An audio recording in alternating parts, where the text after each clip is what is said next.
Hello guys! Hello para to sa lahat ng mga Aquarius. Aquarius, welcome dito sa aking channel. I hope na makuha mo yung energy. I hope na makaresonate ng mga nanonood sa atin Aquarius dito. Thank you sa lahat ng Aquarius na nanonood. Okay, thank you sa inyo lahat guys.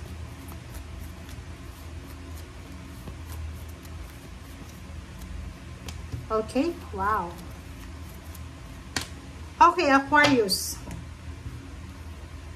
Nako, comment down below if you resonated Pero if you're not resonated, wag na wag kang maggagalit. Okay?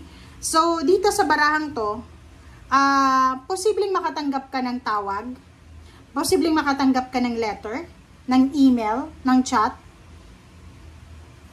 regarding dito sa, like pwedeng father mo, tungkol sa bad health niya. So, sinasabi ng baraha sa'yo dito, Aquarius, na maging aware tayo sa linggong ito. Kasi, minsan, di ba, yung parang pagpalagi kang busy sa pamilya, busy ka sa trabaho, hindi ka masyadong active sa social media or sa mga communication, di ba, sa cellphone, palagi kang lobat, ganyan, wala kang load, parang ganyan. Kasi, iba yung focus mo. So, sa linggong ito, you need to be careful, you need to be aware, kasi marami kang balita na posibleng ma-miss. Okay? Especially kung emergency siya, di ba? Like for example, may kamag-anak ka, lolo mo, or tatay mo na meron siyang nararamdaman na masakit sa katawan, kailangan mong malaman siya. Kasi yung message na yan, posibleng isend sa'yo and maybe hindi mo siya matanggap.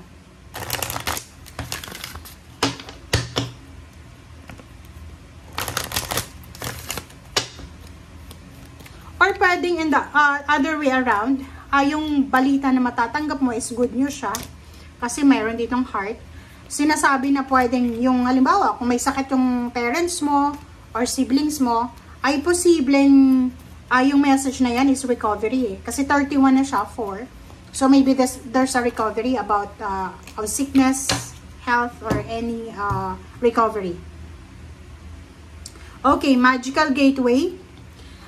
Aquarius, sinasabi ng baraha sa'yo dito na isang pagbabago, isang pinto ng new beginnings, isang pinto ng unknown, ng uncertainty, isang pinto ng magic, yung parang etong pinto na to na magbubukas sa'yo ay hindi mo alam kung saan ka dadalhin, but you need to be courageous, you need to trust yourself, the universe, na etong magbubukas sa'yong opportunity ay para sa'yo yan, diba? Parang ganon.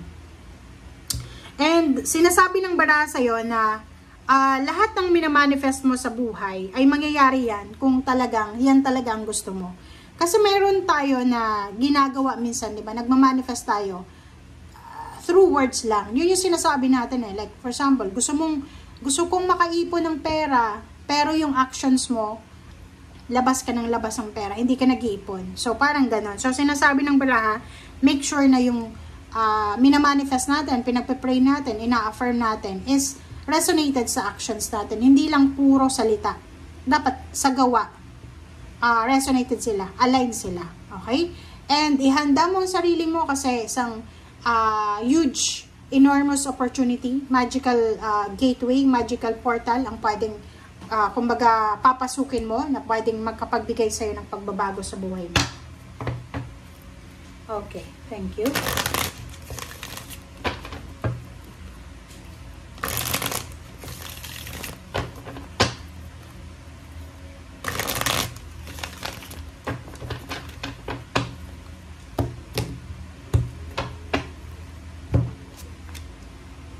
Okay, reverse na magician. Wow, the world card. Wow. Okay, eto na. Aquarius. Wow.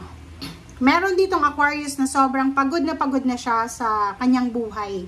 Buhay emosyonal, buhay pamilya, buhay financial.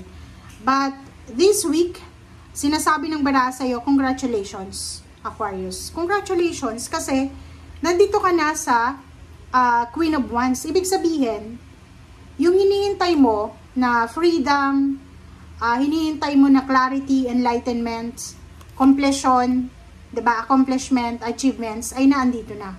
Yung maybe ilang beses na nahang, it's either your plan to travel, plan to settle down, or plan to work abroad, parang ganon. Maraming beses siya na hindi natutuloy.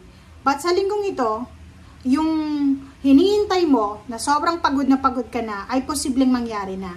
Yung hindi matuloy-tuloy na contract signing, visa, yung hindi matuloy-tuloy na pagta-travel mo, paglilipat mo ng bahay, paglilipat ng trabaho, graduation, parang ganon, or salary increase or higher position, ay posibleng matuloy na sa linggong ito, or simula sa linggong ito.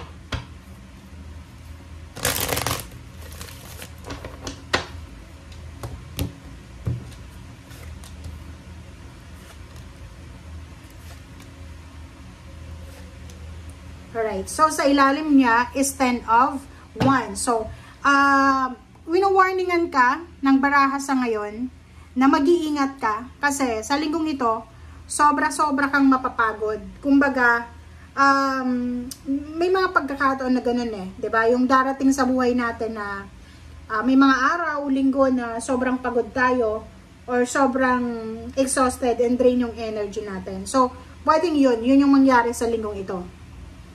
But, sinasabi ng baraha sa'yo na sa linggong ito, maraming good news. Kita mo to, maraming good news, maraming balita.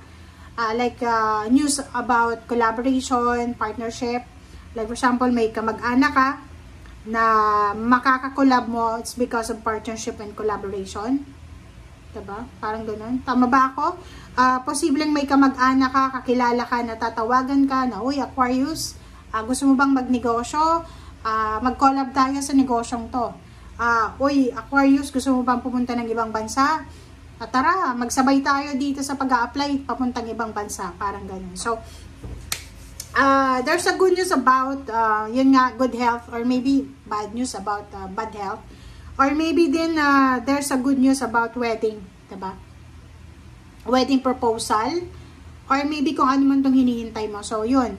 But, overall, nandito yung 9 of Pentacles. Sinasabi ng baraha sa'yo na yung manifestation of your dreams and goals, lalo na sa pera, siguro, natatagalan ka na. Siguro masyado ka ng drain and, diba, wasted na yung energy mo dahil dyan. But, sinasabi ng 9 of Pentacles dito na huwag kang matatakot, huwag mong i-give up yung financial dreams mo na yan. Kasi, marami ng dugot pawis na sakripisyo yung ginawa mo dyan. So, ibig sabihin, kung wala pang dumating sa linggong ito na clarification, i-continue mo lang kasi darating at darating talaga sa'yo yung tamang timing. Okay? But dito sa baraha mo, sinasabi na huwag kang mag-alala kasi malapit na yung accomplishment, malapit na yung freedom, malapit na yung continuation ng plano, or ng kung ano man to na gusto mong mangyari sa buhay mo. Okay? Thank you guys. Bye!